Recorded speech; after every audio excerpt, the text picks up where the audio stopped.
Welcome back, everybody. My name's Evan. And I'm Laura H.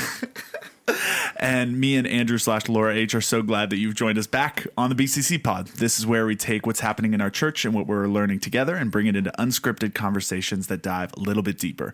Whether you're tuning in on your drive, at the gym, or you're just relaxing at home, we're so glad that you're here. This week, like she's already mentioned, we're joined by our support and recovery director, Laura Humphreys, for her second time on the pod? Second time. Repeat guest. Let's go. Welcome back. This past weekend, you spoke on resiliency. You kind of finished up our resiliency series and talked about resiliency through rest and Sabbath. So how did it feel preaching? Is this your second time, third time? This is my second time actually preaching, and then add in 2 CR Sundays over my 6 years here at Bethany. Oh, nice. But it's an enjoyable experience. Everybody is very supportive, and it's nice to feel loved on the stage. So it was a great morning. Yeah, I think you did a great job too. If you could kind of like summarize what the main thing was that you were trying to get across, what you wanted people to leave with, what do you think that'd be? Sure. So I believe that the Sabbath is basically our blueprint for rest. And we're called as Christians to take this rest, even though we live in this world that is so fast paced and puts so much emphasis on the hustle and the bustle and the doing more. And we really feel that we are who we are based on our productivity. And Jesus doesn't tell us to do that at all. He gives us this rhythm of work, rest, repeat. Work, rest, repeat. And we often are just work, work, work, repeat. Yeah, and if you do that too many times, it's just work, work, work, burnout. Absolutely. Out for a while, then repeat. Absolutely. And then you're forced to rest, and your mental health is already struggling. So I think that was probably the biggest takeaway is how do we, in this culture and in this world that pressures us to do more and be busier, do we actually take time to turn our gadgets off, to connect with God, to spend time in rest? And what does rest look like for us? Because as I explained on Sunday, rest for me is maybe watching one of my kids perform athletically, or playing softball with my husband, or hiking in the woods. But maybe for somebody else, it's quiet meditative prayer or yoga, or, being by the ocean. Yeah. Yeah, I think it's so interesting how, as we've been recording this podcast, there are a couple themes that kind of keep coming up. And one of the themes that keeps coming up is just like hustle culture and how pervasive that is in so many different aspects of our lives, and in so many aspects of what we've been talking about on Sundays. And I think it's interesting too, like there's been a bit of a trend in culture of the whole like quote unquote self-care trend has kind of exploded over the past couple of years. And this kind of like, I think post COVID, a lot of people shifting towards like, oh, what does rest look like in my life? Yeah. But that it's funny how I think sometimes what the kind of rest that we're given by culture is actually just busyness at a slower pace. Almost like it's like that what we're actually told to do when it's like, oh, like, take self-care. It's like buy these things that will help you, or like it still has this underpinning of you still have to go to the store and buy the face mask and the lip oil and it's like and add 20 minutes to your schedule every the $60 water tumbler.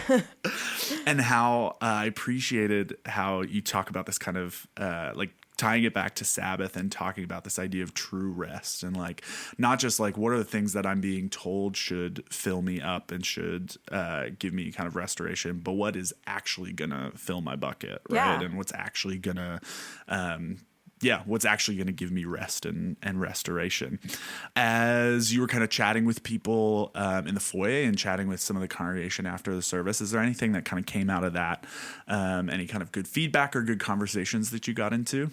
Yeah, I actually had, talk about like community and love. I had 2 people offer us rest as a couple. Incredible. I had, one of our young adults actually come up and offer to take my 2 girls back to her place one night for like a movie night. And she says, oh, my roommate and I can have a movie night. We can have a girls' night with them. So you can have rest, or you can have a date night with your husband. And I was just like, what a beautiful, like, opportunity and gift that is, and like how loved and like something tangible, not just saying like, hey, sounds like your life's really busy.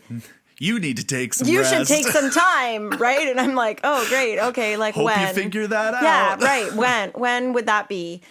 We have 5 things on today. So that was really neat. I chatted with a gentleman afterwards that he had been unhoused for years. We talked a bit about CR and just that he had been brought in the doors on Bethany that morning just because he felt like he should be at a church.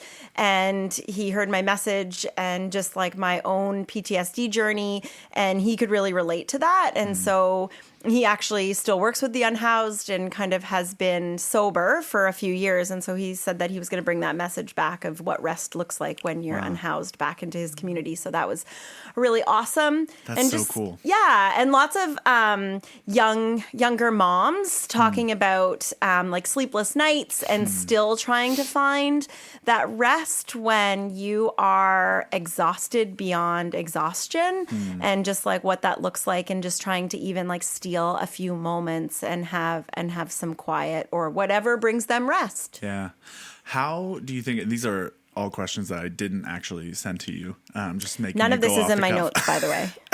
You're doing great. How do you think rest and the concept of rest has changed for you over time? Like, I think about how you've not only seen a lot of change career-wise in your life that would change that landscape, or as your kids have gotten older and picked up a million sports that require them to be at pools very early in the morning, or like all of those sorts of things, and how like how do you think rest has the concept of rest in your own life has changed over the years, or are there things that you feel like you've learned how to do better over that time? Yeah, I think I associate rest and gratitude very similarly, because whatever brings me gratitude is probably going to bring me rest as well, and rejuvenation. So not just rest, but like the resiliency to keep going.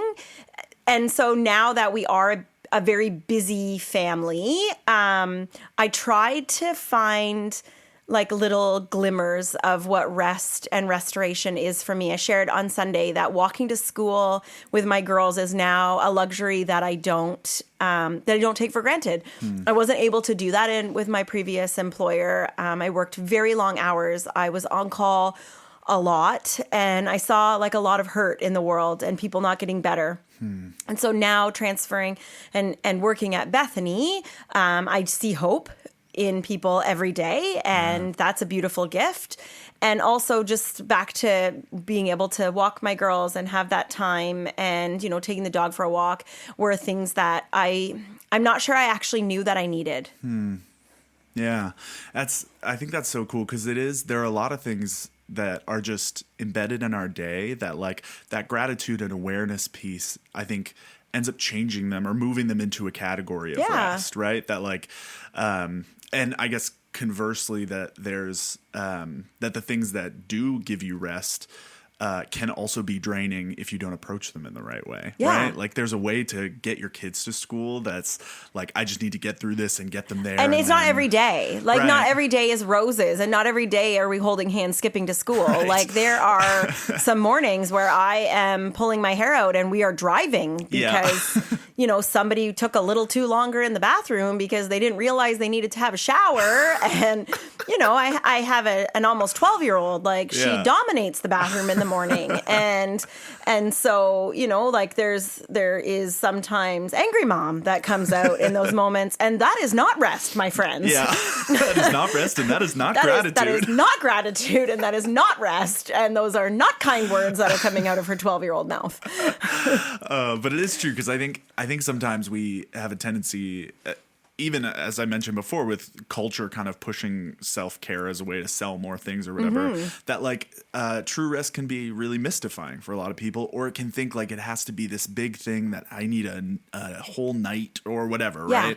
But that you I have to drive to yoga, and I have to have the right water bottle and the right headband, and I have to have the right name brand tights on, or I'm not going to get the maximum rest out of this, you know, opportunity, where yoga is rest for some people. it's not always when you have kids that are active or you're a young parent or like that's not always reasonable. Right now in my life, I don't have that time to give, right? So I have to find, okay, so like where do I find this? Like where can I open my Bible? When can I pray openly to God? Like it might now happen at a sporting event or sitting in my car. Or walking, back home from school when I'm alone. Yeah. And I think too, like some of the expectations around those things, like if you're approaching a yoga night as rest and you're like, I have to have this and I have to have this and it all has to line up so that I can get some rest. Like if the rest that you're trying to build into your life is bringing you anxiety about not getting it, it's probably not the right thing. You know what I mean? Like that. But yeah, I think there's something so simple in that and so true about like there are things in your day that if you can take time to just center and recognize and like be present, they can be really life-giving along the way. Before we move on, we want to let you know about something that's happening this Sunday. And if you have plans after church this Sunday, cancel them because you're invited to our barbecue and connection fair happening right here at Bethany in the pavilion. We're firing up the grill, serving up some delicious food, and giving you the chance to explore all the impactful ways that you can get involved at Bethany. Whether you're new and you're looking to connect or you've been around for a while and want to try something new, there's a place here for you. You can come and meet ministry leaders, ask questions, and discover opportunities that match your gifts and passions, all while enjoying a burger in the sunshine. It's all happening after both services this Sunday, so bring your appetite for both burgers and volunteering. We'll see you there. Wah, wah, wah. Come to the barbecue.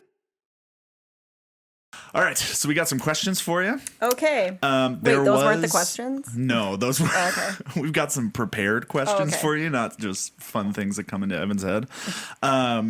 We did have one question that came up last week when we were talking about spiritual warfare that I'm going to take a pass. Yeah, we're going to hit that up the next time Andrew's here because it's very intense. So I'm going to give that one to him. I prefer to talk about rest. Yes. So why don't we dive in with the first question? What do you think our culture gets wrong about rest, and why do you think hustle is still so seductive to many of us? So that's an interesting question because I think in our culture, we believe that rest equals laziness. And that's not what Jesus calls us to do at all, right? Because Jesus rested. And like I said, Sunday, he wasn't lazy and he didn't need a nap. He wanted this to be a rhythm in our lives. And our world celebrates productivity. Yeah. So we feel that if we stop, then we fall behind. Or even worse, if I stop, then I'm faced with my own thoughts and feelings and I have to act on that, right? And so we live in this world that if we're busier, we're doing better. Right. And so the answer often when we say, hey, how are you, is busy. And I'm not sure if that's because we don't want the person who asked us to ask us to do something. Right. Or I can feel a request that's coming right. on. If I say I'm busy, then maybe you won't ask me to do X, Y, and Z. But it also is like a badge of honor, right? So if I say I'm busy, then I can be proud of myself. If I say, oh, you know what, I spent the morning like resting, people might think, well, lucky her. Right. I'd be like, wow, that's so nice for you. I wish I could do that. Yeah, that sounds nice for you. I had, all these things to do. Whereas our answer shouldn't probably be, oh, so busy or, oh, really busy. And yes, we do get busy in our lives, but that's, it's just this it's not spiritual to just be busy all the time and to try to keep up and to hustle through our daily lives. Yeah.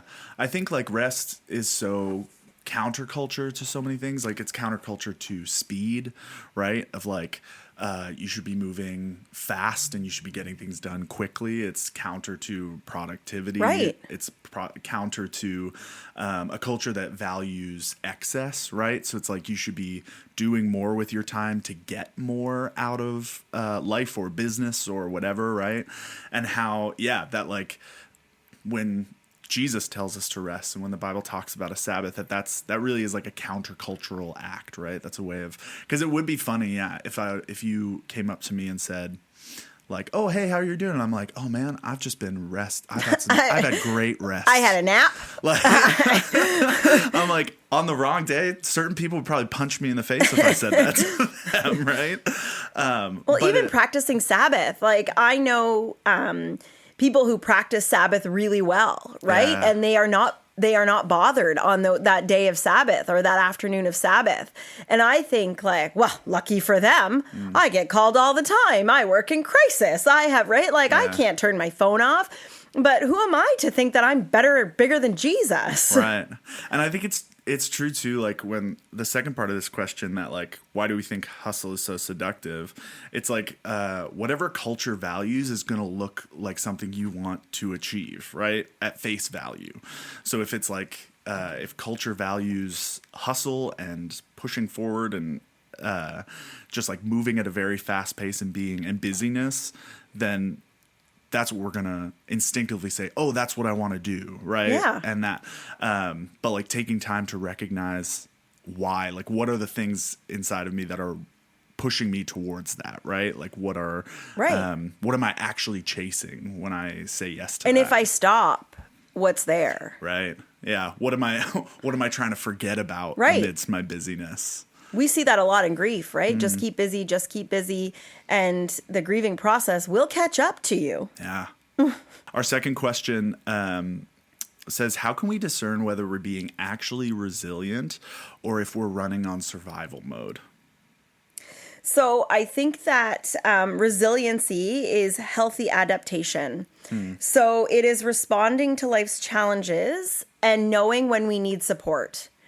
I think that that's another issue or something the society tells us is that we can do it on our own, right? Is that we don't need that extra level of support. We often hustle to numb. And so this resiliency to change that and this survival mode, it actually is like pushing through and not asking for any help. And so it just breeds unhealthiness and toxicity in our own lives. Resiliency is the healthy adaptation to responding to life's challenges. Yes. I may have said unhealthy, but I meant healthy. Our next question is more of a personal question. And it says, how do you practice rest in your own life? And what has been helpful for you in building a practice of Sabbath?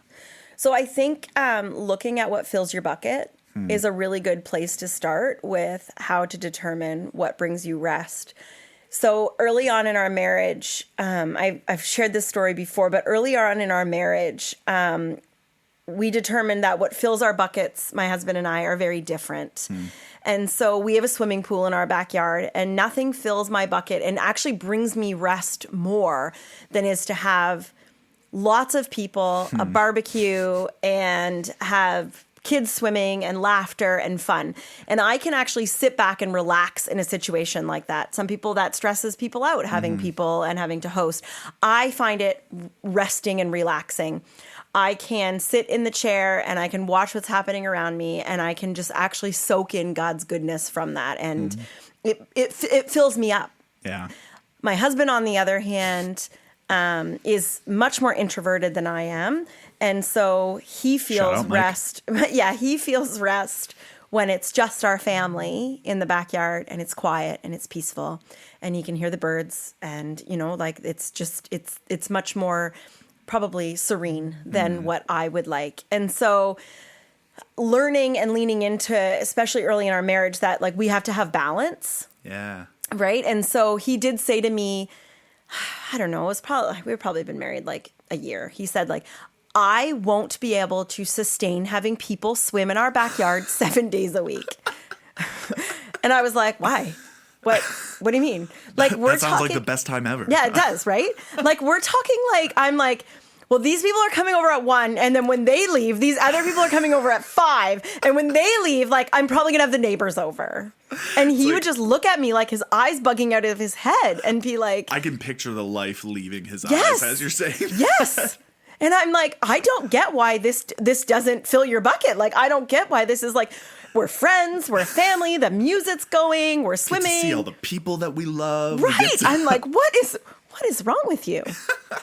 And so fast forward, having, like kids now, and I have one kid who is bucket filled by having all her friends over all the time.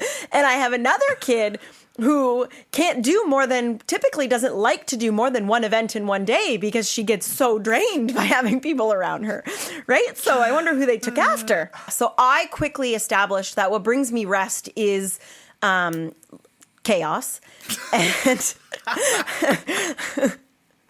funny, I work in crisis a lot of the time, and fastness. No, what brings me rest is people.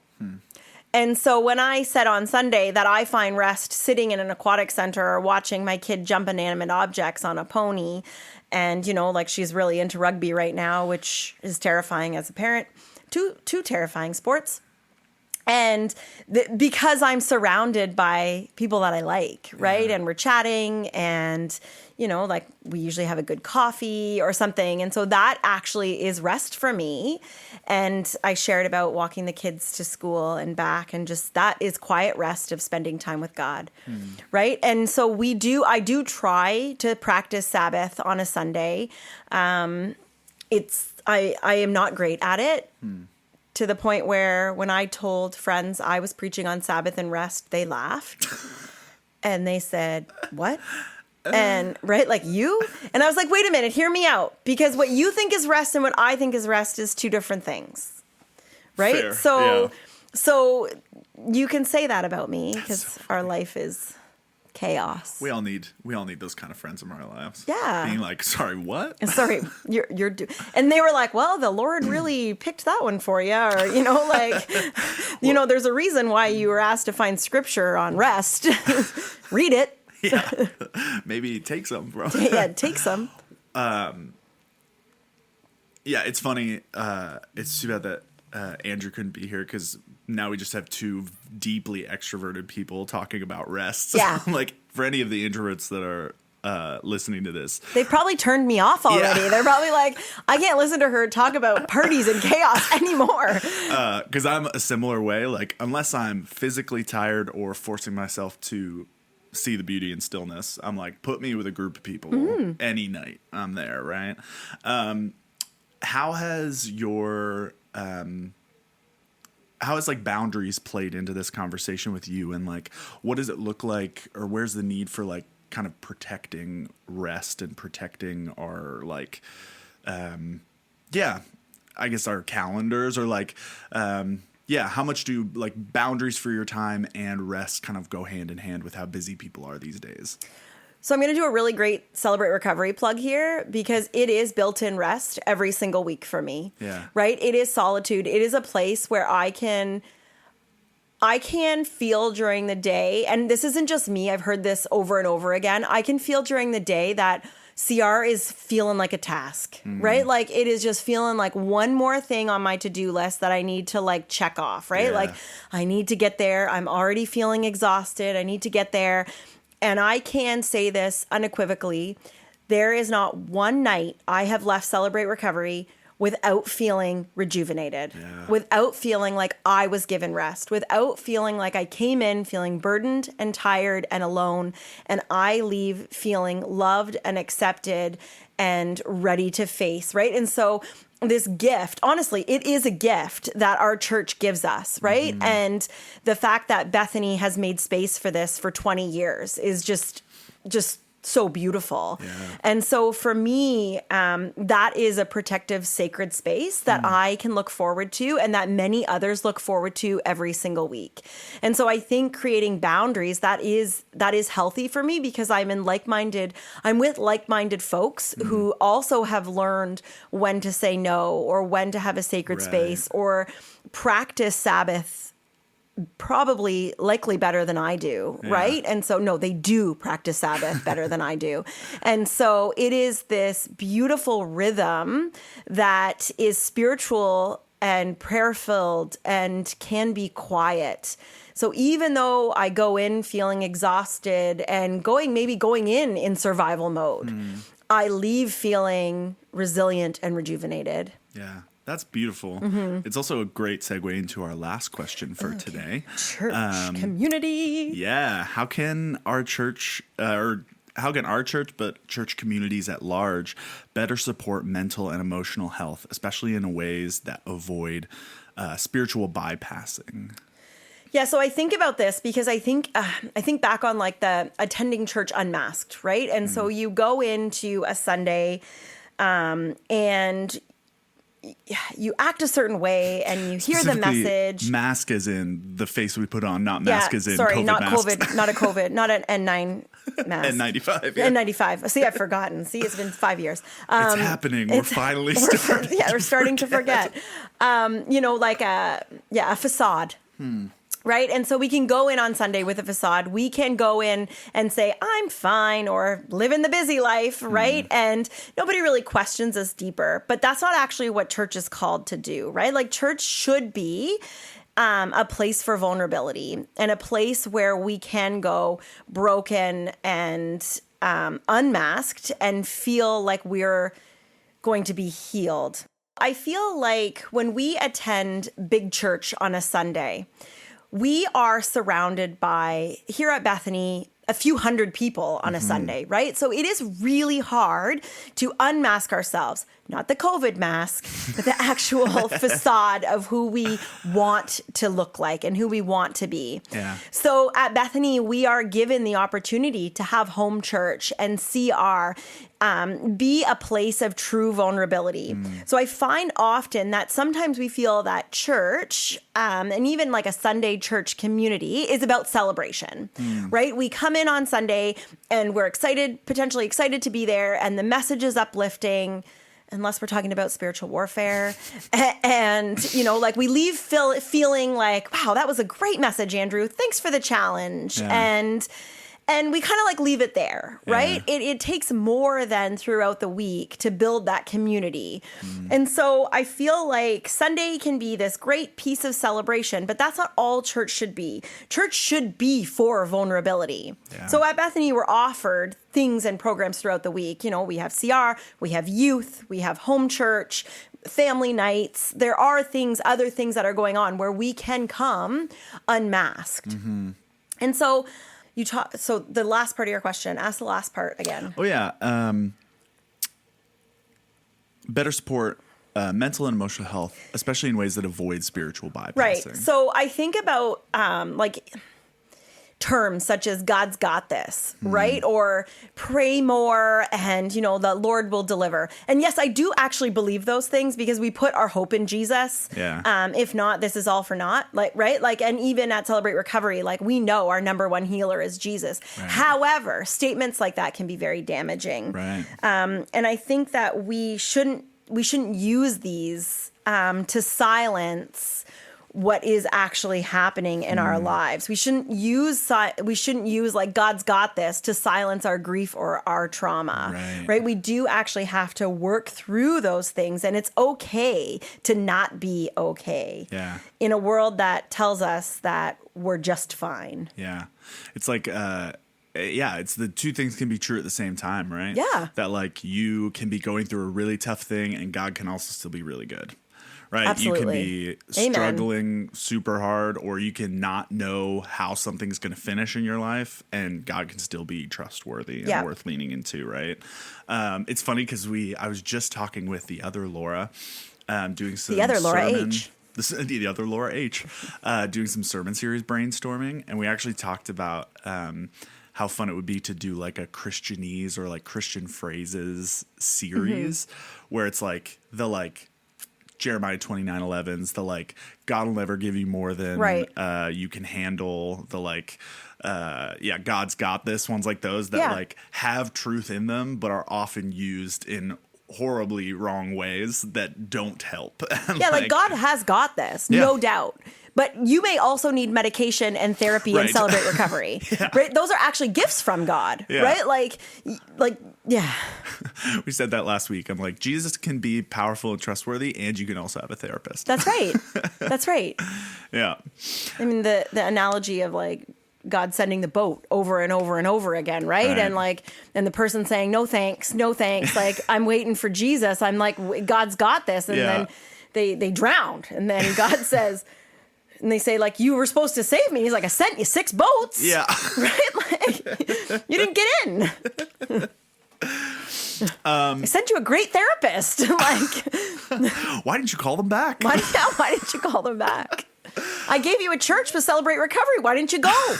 So speaking of Celebrate Recovery and kind of the broader amazing work that you guys do on Thursday nights here, if somebody was considering kind of coming to a CR night or bringing their kids to Celebration Place on Landing or Junior Landing, or just like has been looking at engaging with support and recovery on Thursdays, but kind of is kind of worried about taking the plunge, what would you say to them?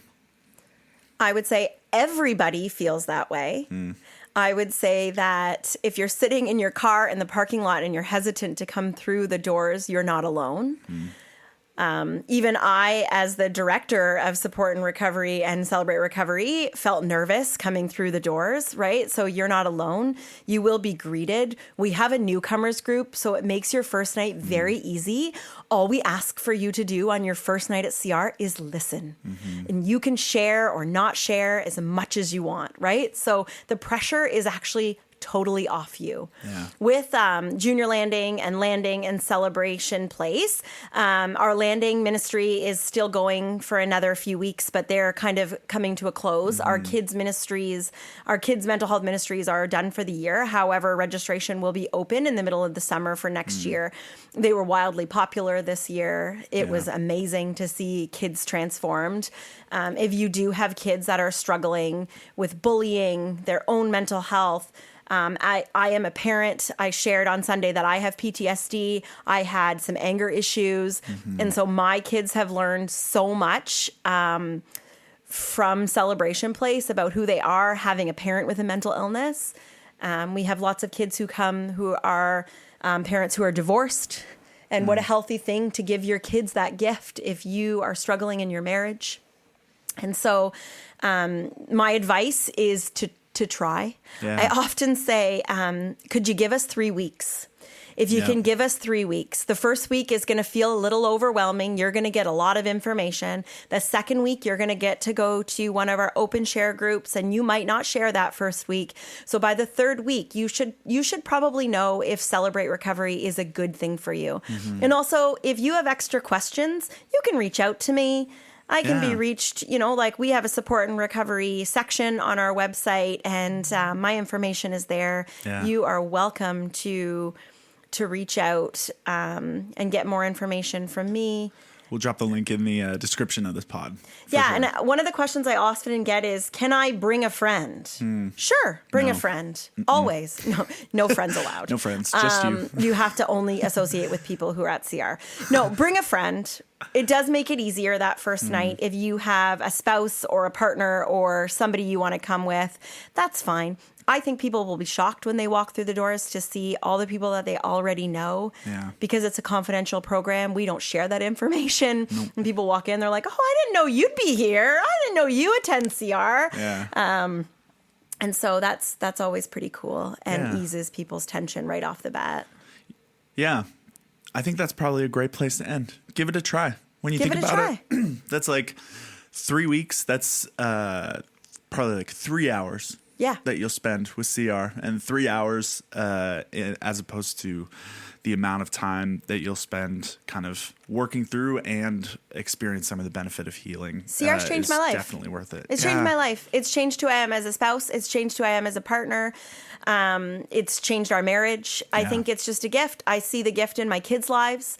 I see how they interact with kids at school. I see that at 10 and 12, they understand grace and forgiveness better than some adults do. Give your kids that gift. Yeah, it's beautiful. Give it a try.